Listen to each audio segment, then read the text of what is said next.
If you're suffering from hair loss, it could be due to zinc deficiency. It can be seen in vegetarians and it can also be seen in other conditions.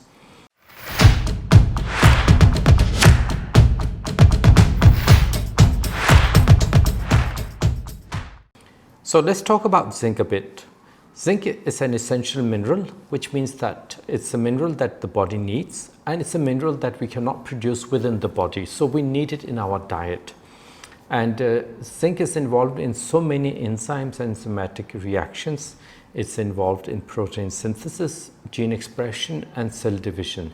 And keeping in mind that the hair follicle is a metabolically very active tissue, and there's a lot of cell division going on, there's a lot of protein synthesis going on, it makes quite a bit of sense that zinc is important for your healthy hair.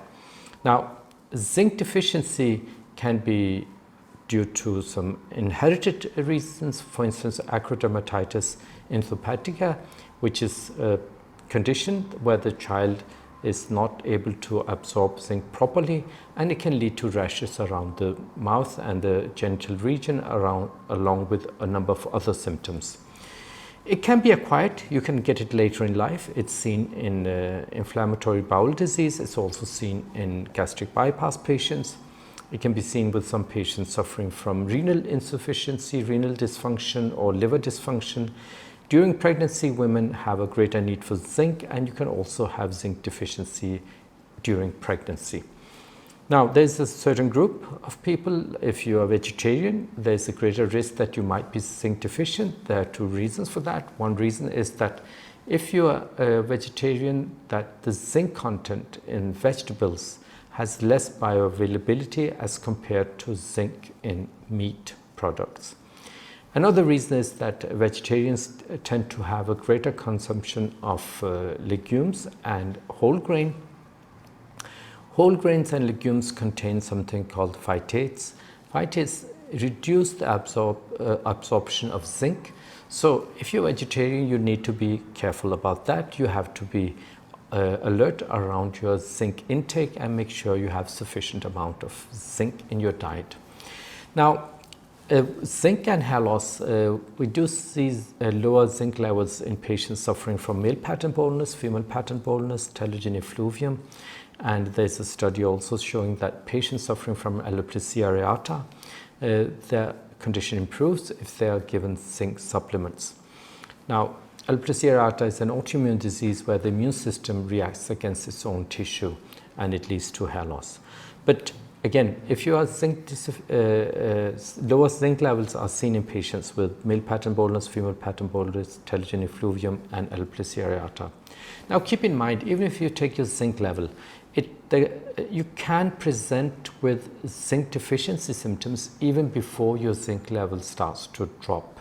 So there's a lag period between you are zinc deficient till it actually shows in the blood tests. If you're suffering from hair loss, it should be investigated whether or not that could be the reason that you have hair loss.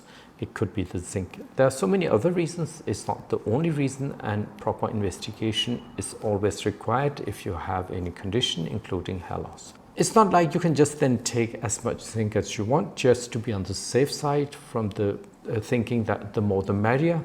If you get into zinc toxicity, if you have too high levels of zinc in your body, it can lead to pain, vomiting, diarrhea, and other symptoms. So you have to keep a balance. If you're zinc deficient, you probably need supplements, so you need to look into your diet to ensure you have sufficient amount of zinc in your diet. If you're not zinc deficient, I would not be so likely to recommend zinc in that case, although in some cases it may be relevant to try out a small amount of supplementation for a short while to see if the condition improves.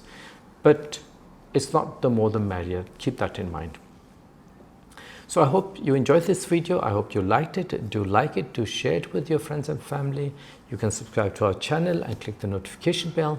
We also have our email address and contact information down below. And if you have any questions about zinc or hair loss or health conditions, then do let us know. We'll try to help you the best we can. You can also get in touch with us if you want a consultation Pakistan, Denmark, Norway or UK. If you're not able to come to any of those places, we can do an online consultation. That's also possible. So thank you for watching and see you soon in the next video.